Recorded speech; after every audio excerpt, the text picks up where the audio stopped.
Welcome to the Futility Closet podcast, forgotten stories from the pages of history. Visit us online to sample more than 11,000 quirky curiosities from Calcutta's influence to John Dryden's judgment. This is episode 330. I'm Greg Ross. And I'm Sharon Ross. In 1909, Oklahoma brothers Bud and Temple Abernathy rode alone to New Mexico and back, though they were just 9 and 5 years old. In the years that followed, they would become famous for cross-country trips totaling 10,000 miles. In today's show, we'll trace the journeys of the Abernathy brothers across a rapidly evolving nation. We'll also try to figure out whether we're in Belgium or the Netherlands, and puzzle over an outstretched hand.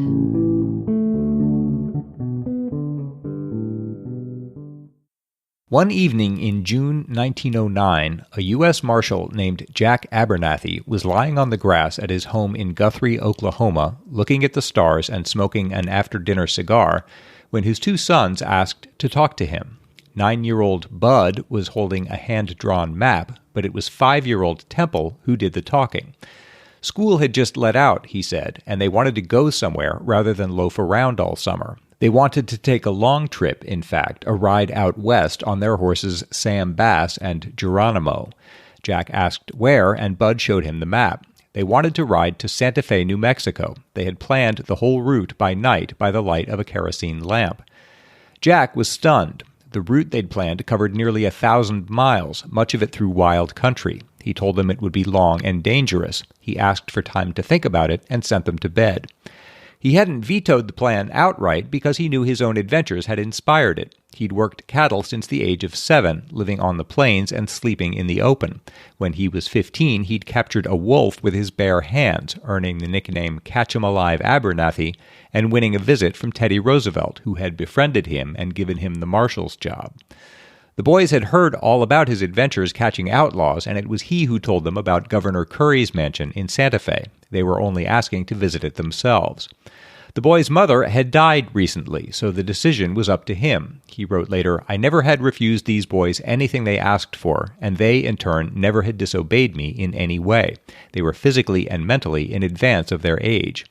In the end, he proposed a test. He asked them to ride from Guthrie to their ranch in Frederick, a trip of 150 miles. They completed that trip in good time and without incident, so he agreed to let them ride to New Mexico. They spent 2 days preparing for the journey. Jack opened a $100 checking account for each of them and gave them their own checkbooks along with a note stating they were not runaways. He warned them not to push the horses, and they were off. In a memoir many years later, Temple recalled that he was so small that he could mount his pony, Geronimo, only by climbing onto him from the porch. To dismount, he had to slide down the pony's front leg. But the boys were seasoned riders, and as they crossed the Texas Panhandle, they found that the story of their trip had spread ahead of them. They were welcomed in each town they visited. Their greatest adventure came one night in New Mexico, when their camp was surrounded by wolves. But they built up the fire, and Bud kept them at bay with his rifle. In Roswell, the editor of the newspaper invited them to stay at his house, and when they reached Santa Fe safely after 2 weeks' journey, the governor bought them new clothes, gave them a tour of the city, and let Temple slide down his stair rail. Jack came out to meet them and accompanied them on the return journey as far as Las Vegas, New Mexico. There he tried to get them to take the train with him, but they chose to ride home by a new route. The going that way was rough and mountainous, and the thin air slowed their progress from the normal 50 miles a day. At the Canadian River, they came upon a camp where men were branding cattle, laughing and joking. The boys asked to spend the night with them, and they agreed. They fed them well, warned them to watch out for outlaws, and even followed them protectively some way out of camp. The boys returned to Oklahoma to find that they were famous. Jack met them north of Oklahoma City, and a marching band escorted them to the Lee Huckins Hotel, where Bud described their adventures for the crowd and thanked them for their welcome. Back home in Guthrie, their father showed them a letter he'd received. It had been written with a lead bullet on a brown paper sack and was addressed to the Marshal of Oklahoma. It said, "I don't like one hair on your head, but I do like the stuff that is in these kids. We shadowed them through the worst part of New Mexico to see that they were not harmed by sheep herders, mean men, or animals." It was signed AZY. The friendly men had been rustlers. In fact, the one who had written the letter had fought Jack in a shootout only months earlier. Jack told the boys, "It just goes to show you there's some good in all men. He'd have killed me at the drop of a hat, but he was honorable to protect my innocent boys." I suppose a word ought to be said here about Jack Abernathy's willingness to allow these trips. Temple said later, many followers of our exploits complained that we were too young to be making such dangerous trips. Some folks were aghast that two boys were allowed to ride anywhere near that far alone. When they returned from Santa Fe, one woman asked, "Where is your mother? Why did she let you go on such a dangerous trip?" When Temple told her his mother was dead, she screamed and clutched him. He said this was actually scarier than anything that had happened during the ride. Jack Abernathy said he was blue and lonesome without the boys, but he received letters and photos from the mayors of various towns along the route. So, he said, I knew that the boys were safe and were being well cared for. Temple said, Dad gave us confidence that we could do just about anything we set our minds to. It never occurred to us to be frightened on our trips. We were always focused on the road ahead. In the end, their round trip to Santa Fe had covered 1,300 miles. Temple said, Bud and I learned a lot from that first trip. For one thing, most folks are willing to lend a hand when they can. Also, there is a lot of help people can give each other. And we found even though we were often tired, dirty, and discouraged, we could face tough situations and solve our own problems. So now they planned a new trip. It was now 1910. After finishing his second term as president, Teddy Roosevelt had gone abroad for 15 months, first on a safari in Africa and then on a speaking tour in Europe. Jack Abernathy planned to be in New York to welcome him home and to ride in the homecoming parade. So the boys decided to ride from Oklahoma to New York and meet him there. This would be a more ambitious journey, spanning 2 months and 2,000 miles, but Jack agreed to the plan, and on April 5th, the brothers set out wearing new boots and hats and bearing bedrolls, bacon, and oats behind their new leather saddles. They hadn't made it out of Oklahoma when Geronimo took sick, and they had to send him back to the ranch. To replace him, they bought a red and white Indian paint and named him after Wiley Haynes, the deputy they were staying with in Hominy, who declared himself pleased with the honor. The country was changing quickly, and the boys got a first-hand look at it. In St. Louis, Temple was dazzled by his first ride in an automobile. He said later, I luxuriated in seats that were as soft as any living room chair. I stuck my head out the window and watched the wheels turn at what seemed like blinding speed. I swore that I'd have one of these machines someday. In fact, I think if anyone would have offered me a swap right then, Wiley Haynes would have had a new owner. In Lawrenceburg, Indiana, a reporter asked Temple what he wanted to be when he grew up, and he gave his usual answer, I want to drive a train.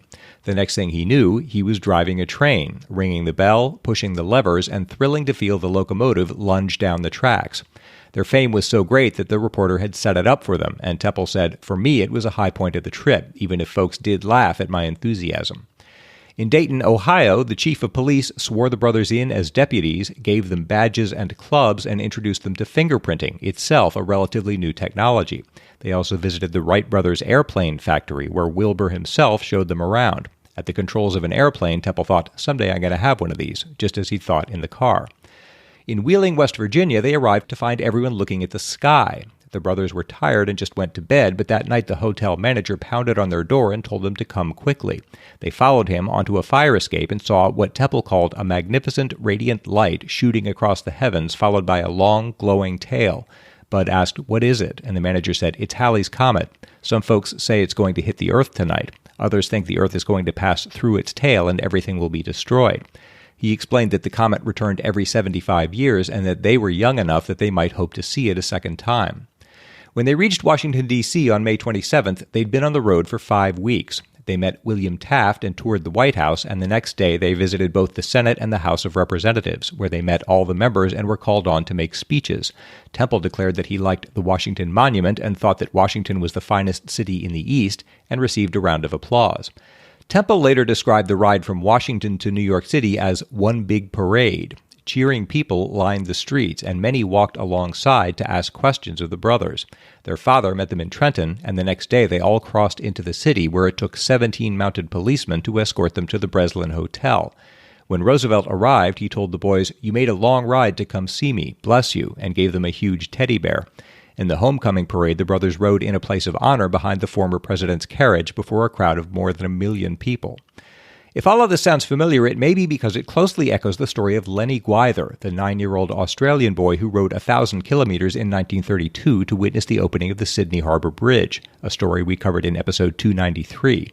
I have looked for evidence that the one journey inspired the other, but I don't find any, just intrepid young boys making long solo journeys on opposite sides of the world. The Abernathys spent a few more days in New York and then put the horses on a train back to Oklahoma. Jack had intended that they would return by rail themselves, but the boys already had another plan. They wanted to drive home. They were still only 10 and 6 years old, but there were no limits on driving age at the time, and both boys had fallen in love with automobiles. Jack was skeptical that they could find a car small and simple enough for them to handle, but they combed the city and found a brush runabout that either of them could drive, and by that afternoon, Bud was driving down Broadway. Jack was so impressed that he bought that car and another for himself for the trip home. They all set off on July 6th, going 30 miles an hour. In every small town, people came out to greet them. In Plainsville, Ohio, they were told that they attracted more spectators than the last fire in town. Bud gave his brother a chance to drive occasionally, but Temple was so short he had to sit on the edge of the seat to reach the pedals, his body against the steering wheel. Still, he said he thought it was just about as much fun as anything he'd ever done. In Oklahoma City, they were greeted by a caravan of 20 cars, 12 of them brush runabouts like their own. They had driven 2,512 miles in 23 days, setting a cross-country record. Even after all these feats, the boys' longest journey still lay ahead of them. In 1911, two promoters offered them $10,000 if they could ride from Coney Island to San Francisco in 60 days. The boys leapt at the chance. Temple said they would have made the trip on a dare. Under the agreement, they would begin knee-deep in the Atlantic and finish in the water of the Pacific at Golden Gate Park. They were not allowed to sleep or eat under a roof at any time, and they could change horses only once. So, at 1 minute after midnight on August 11, 1911, they were standing in the ocean at Coney Island, watched by several thousand people. They gathered a flask of salt water from the Atlantic to empty into the Pacific and set off, making their way into New Jersey, through upstate New York, across the tip of Pennsylvania, and into northern Ohio. The route they followed looks extremely similar to the one that Alice Hyler Ramsey had used 2 years earlier in becoming the first woman to drive across the United States, a story we told in episode 273. That's interesting because the boys were riding rather than driving, and because there was nothing like a proper highway system at the time. It had taken the boys 2 weeks to plan their route. This seems to have been an era for such adventures. In Iowa, they heard of runners, bicycle riders, and a Wright biplane flyer who were all trying to cross the country at the same time. One man told them, "It looks as if you two might be the only ones who make it." As before, news of their trip traveled far ahead of them, and mayors and other residents often invited them to stop. They arrived in Toledo, Ohio, to find a table spread with cloth, silverware, and every kind of food they could ask for. Their father met up with them in western Nebraska and again in Cheyenne, where he won a bet that they would sleep outside overnight, even in a Wyoming snowfall. He discovered they had dug holes in a haystack. They met their greatest crisis in northern Utah, where Bud was so tired that he failed to hobble the horses one night. When he awoke, they were gone. The brothers had little food and no water and faced a miserable end in the desert if they couldn't find the horses. They searched for 3 days and had resolved to start walking on the 4th when Bud found Wiley Haynes. They saddled him up and rode over a rise to the town of Kelton, where the other horse was waiting for them. They had lost so much time now that there was little chance they'd win the $10,000, but still they kept to the terms of the agreement. When the crew of a passing train offered to carry them forward on the sly, they declined and rode on their own into Nevada, over the Donner Pass, and down to Sacramento. In San Francisco, they met their father, rode into the surf, and poured the flask of Coney Island water into the Pacific. They had covered 3,619 miles in 62 days, missing the deadline by 2 days, but still setting a record for crossing the continent on horseback. They didn't travel again until 1913, when they took up an offer to ride a motorcycle from Oklahoma to New York City. This time they were accompanied by their stepbrother Anton, a good mechanic who rode his own motorcycle. It took some practice before Bud could handle the 500-pound machine, but he managed it, and they made the journey without much incident, stopping to circle the Indianapolis Speedway as they passed through Indiana. The trip was a success, but it made less of a splash, as the boys were now 13 and 9, and long trips such as these were already more common. In New York, some of the roads were already macadamized. They stayed 2 weeks in the city, then took the train home. That was their last ride together. At the height of their fame, one newspaper had said that the Abernathy Boys couldn't have become better known if they had got themselves kidnapped and ransomed. But they passed out of popular knowledge as they took up adult lives, Bud as a lawyer and Temple in the oil industry. A bronze sculpture of the two was dedicated in 2006 in Frederick, Oklahoma. In the summer of 2008, 2 elementary school teachers from their home state retraced the boys' journeys by car, marveling at the distances they'd ridden alone. 5th grade teacher Melody Offill said, "I can't think of very many moms who would let their 5-year-old do that. We don't let 5-year-olds cross the street."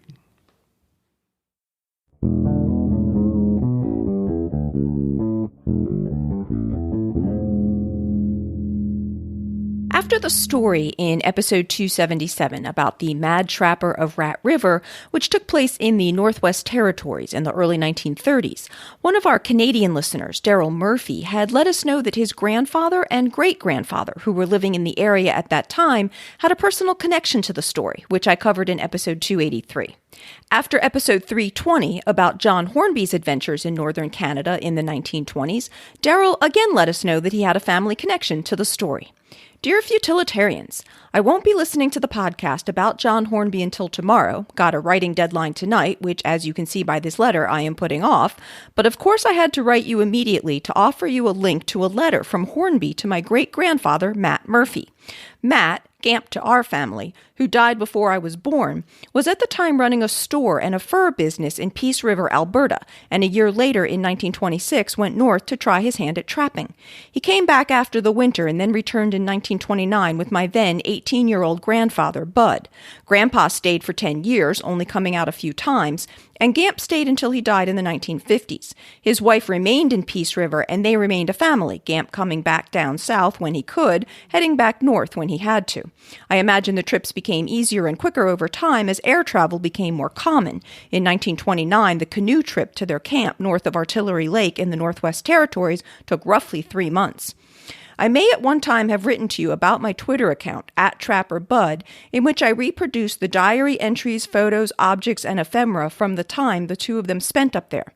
The diaries, at least the ones I could find, are done now, but every once in a while something else comes up for me to tweet. In the meantime, I work on a piece about a double murder/suicide they both got caught up in as bit players. Off to work now, and looking forward to hearing the story tomorrow. And Daryl sent us a link to the letter, which is part of the John Hornby Historical Collection in the Northwest Territories Archive at the Prince of Wales Northern Heritage Centre. The letter, which is labeled Two-Side Letter from John Hornby to Matt Murphy of Peace River, Alberta, 1925, reads, Artillery Lake, April 18, 1925. Dear Matt, be sure and look after them, meaning the furs, and see they don't go too strong and that the women take all the beautiful pelts. Am sorry I have not been able to come out with them. We spent a pleasant and successful winter hoping to see on my return. Yours very sincerely, Jack Hornby. And on the back he'd written, P.S. to M. Murphy, be sure to look after the boys when they strike Peace River. Yours sincerely, J. Hornby. And I think it's always so interesting to hear when some of our listeners have this kind of personal connection to the stories we cover. Especially in a part of the world like that that's so remote and so sparsely populated. It's even the more impressive that anyone's got a connection. Like the odds would be lower, yeah. Hornby was sort of famous for being remote and, hard to connect with. Yeah. The John Hornby collection was the staff pick of an archival/library technician named Robin Weber, who said of her pick, John Hornby has always interested me because I grew up hearing stories about how he was a no-good deadbeat. Hornby borrowed money from my grandfather and then died before paying him back. I can't imagine why anybody would do some of the things he did. He made some poor decisions with disastrous results, nearly dying on 2 earlier trips just for the sake of adventure. I think that's true. From what I read about him, he had a really winning personality. Like even people who were exasperated with him found that they liked him. But it's true too that he seemed to like the thrill of going up there into great danger without planning, just to see if he could win his way through. And it's one thing to do that on your own, and another to do it if other people are relying on you. Endanger other people like he did, yeah.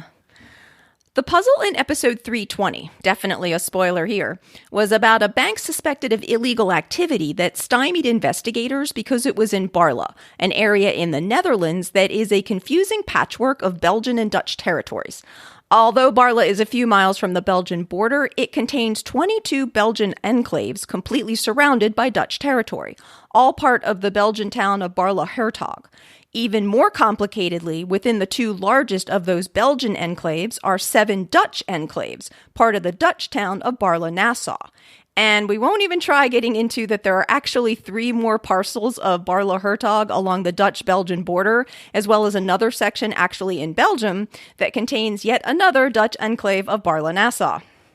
The bank in the puzzle straddled the border of 2 of these territories so that the safe lay in Belgium but behind Dutch counters, making a mess of a situation for the investigating authorities.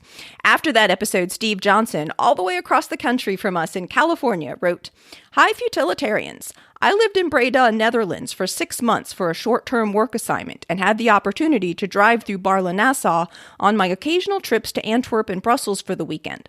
The process of living in the Netherlands was, in itself, a very interesting experience, but driving was weird, going through a landscape where Belgium was surrounded by the Netherlands, and enclaves of the Netherlands were surrounded by Belgium, which was in turn surrounded by the Netherlands. People construct houses and businesses straddling borders there with one open door and one boarded-up door, one in one country and one in the other country. Whichever country has the lowest real estate/property tax, that's where the open door is located, as the door determines the country of residency and taxation. And Steve sent a link to a graphic that depicts some of Baarle's enclaves and counter-enclaves that we will, of course, have in the show notes. Alex Bauman's, one of our Belgian listeners, wrote, "If it makes you feel any better about the puzzle of the transnational bank, I didn't guess the answer, and I know, of course, about Baarle. The basic root is that all the plots of land that were owned personally by the Duke of Brabant had a different regime from the rest. With the establishment of the border between the Dutch Republic and the Habsburgs in 1648, these remained Catholic, while the rest came under Protestant rule. The population has always been fiercely protective of their status, so that successive regimes have never found it worth the trouble to remove this anomaly. Now, Europe has many strange borders. There is, for instance, a stretch of a couple of miles where the French-Belgian border runs straight along the middle of the road. On one side of the road, all signage is Belgian, and on the other, it is French. What makes Baarle special is not only the extremely fragmented nature of the enclaves, but also the individual plots, streets, and so on completely ignore the border, so you can have buildings that straddle both countries. With the increasing European integration, the practical effect of this has become largely invisible. When I was young, in the 70s, Baarle had a fairly racy reputation because the rules for pornography and sex shops were more relaxed in the Netherlands than in Belgium. So that was one of the places where you could easily get things that were forbidden in Belgium. Until recently, it was no more than a curiosity and a tourist attraction of sorts. However, with the coronavirus, things have gotten more complicated as the rules are different in both countries. For instance, right now, hairdressers are closed in Belgium, but not in the Netherlands. At one point, there was a reinforced lockdown with curfew in the province of Antwerp, to which Baarle-Hertog belongs, but not in the Netherlands, so you had to be careful where you were at night. In fact, if ever they close the borders again, there are some buildings where technically you can't go from one room to the next without quarantine. I include an English language article about the first lockdown. And I've gotten rather behind in my listener follow-up, so Alex had sent this email soon after episode 320 came out on November 23rd. And when I touched back with him recently about using the email in an upcoming show, he said, "The basics still stand, except that the lockdown situation has altered a bit. Until recently, the corona measures were a bit less restrictive in the Netherlands than in Belgium, but now that is reversed. As of next Saturday, for instance, the curfew goes in earlier in the Dutch part than in the Belgian part, so then again, it is important to know which part of town you are in at night."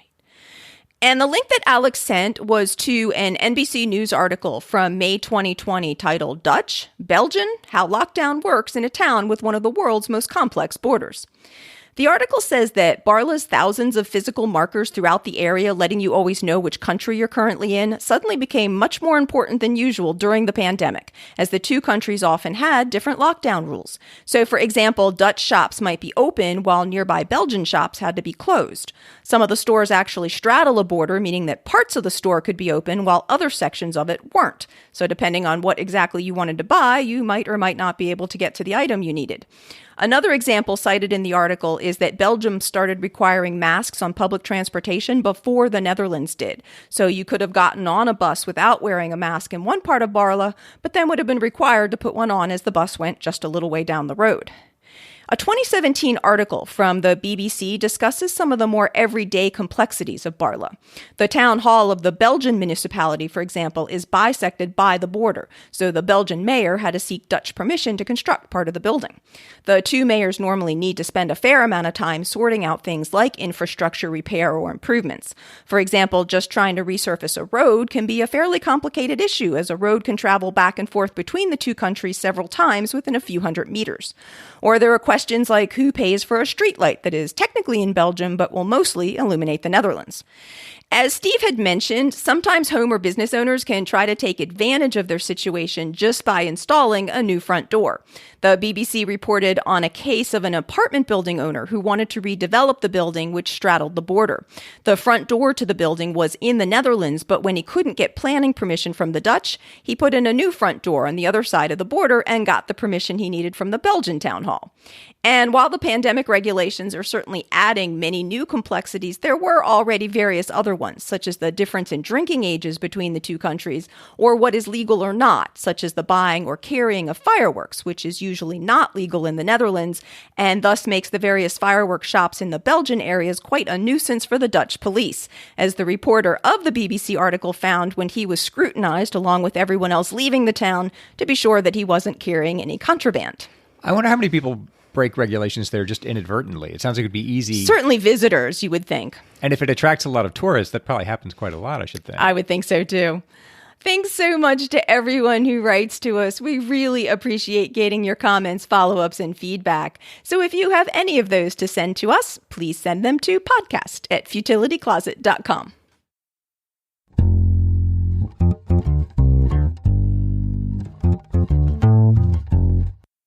It's my turn to try to solve a lateral thinking puzzle. Greg is going to give me an odd-sounding situation, and I'm going to try to figure out what's going on, asking yes or no questions. This is from listener Uka Malmgren.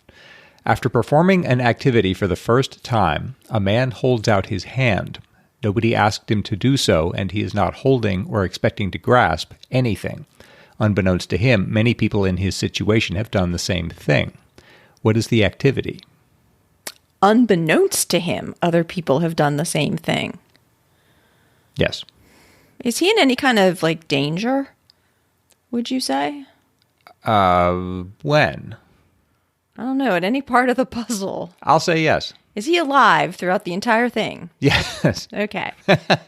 But he's in danger at some point. Sorry, I'm still catching up with that last question. I'm just making sure. But you would say he's in danger at some point. Yeah. Did he deliberately put himself in danger? Yes. Okay. So it's not like something accidentally befell him. He is doing something that could be considered dangerous, and he's deliberately doing it. That's right. Okay. Would you say he's performing some kind of a stunt? I suppose you could say that. Is he being judged while he's doing this? Like it's some kind of competition, and he's receiving some kind of marks or scores or something? No. Okay. Is he alone in doing this activity? For simplicity, I'm going to say yes. Okay. So he's not doing it with other people, or again, like with a competition, there'd be other people who are going to be doing or have been doing the activity. He's right. sort of alone in doing it, other than maybe like people watching him. Are there people watching him? Yeah, let's say yes. Let's say yes. Is he doing this outside? Yes. Does it matter where he is other than outside? You mean geographically? Yeah, or geopolitically. No. He could do this almost anywhere. I'd say yes. Okay. Is he on the face of the earth? Yes. Okay. And on the face of it, not up in a tree or up in an airplane or up on a building. When? Is he on the surface of the earth during the whole puzzle? No. No. Okay. So he leaves the surface of the earth at some point. Yes. Does he climb something? No. Does he jump? Yes. Okay. So is he trying to jump over something? No. And he's not doing some kind of competition, so he just jumps. Does he jump? Is it the jump that puts him in danger? Yes. So he's jumping in some kind of way that would be potentially dangerous. Yes. Does he end up in water? No. Okay, so a person is standing on the ground. When? At some point. Yes. Before he jumps? Oh, does he jump out of something or off of something? Yes. He jumps out of or off of something. Out of a plane? Yes. He jumps out of a plane with a parachute, one hopes? Yes. Okay. Jumps out of a plane with a parachute. Do I need to know why? No, I suppose you don't. Okay. I mean, there's nothing. A man, for some reason, jumps out of a plane with a parachute and then lands on the ground at some point. Yes. And at some point, he holds out his hand. Is that after he's landed on the ground? Yes.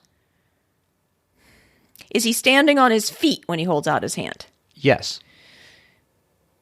Can he see? Yes. So does he have any complications or problems with the parachute jump or the landing? No. Let's say no. Okay, so he jumps out of a plane. It's a perfectly routine jump. He lands beautifully on the ground on his feet. Mm-hmm. Let's say all that's true. He's uninjured. He's unharmed. Mm-hmm. He feels safe. Yes. And he holds out his hand. Yes. Okay. Does he hold it out like straight ahead of him, straight in front of him? Let's say yes. Let's say yes. Is he holding it out? Is he pointing? No. Is it palm up or does it matter? I guess it doesn't matter. It could be palm up or palm down. Is he trying to signal something to somebody else? No. He does this for his own benefit. I wouldn't say benefit, and I'll add that this is often done, I want to say this carefully, in front of friends and family who will have come. To show them he's okay? I mean, how would that show him he's okay? You're close. You're closer than you think. He's on the ground. He's standing. Mm-hmm. So friends and family can see that he's standing, and he's not waving at them. That's right. He's just holding his hand out, but not expecting to have something put in his hand. That's right. That's all right. In what circumstances would your friends and family come out to see you do this?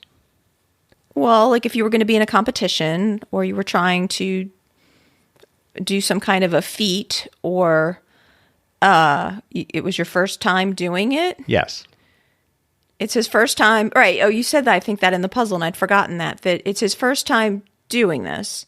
And his friends and family come out. He wants to show them he's okay, that his hand isn't shaking. That's it. That's Seriously? Actually, apparently this is true. The man had just performed his very first skydive. Many first-time jumpers, especially tandem jumpers with family and friends around, hold out their hand to see whether and how much they're trembling after their jump. Oh. Thanks, Uka. And nobody died. Yeah, that's true. If you'd like to send in a puzzle for us to try, please send that to podcast@futilitycloset.com.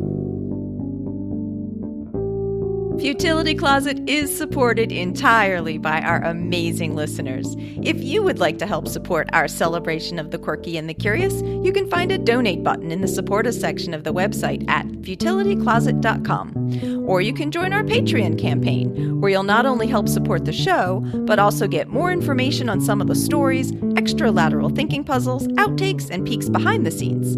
You can find our Patreon page at patreon.com/futilitycloset or see our website for the link. At our website, you can graze through Greg's collection of over 11,000 delightful distractions, browse the Futility Closet store, learn about the Futility Closet books, and see the show notes for the podcast with links and references for the topics we've covered.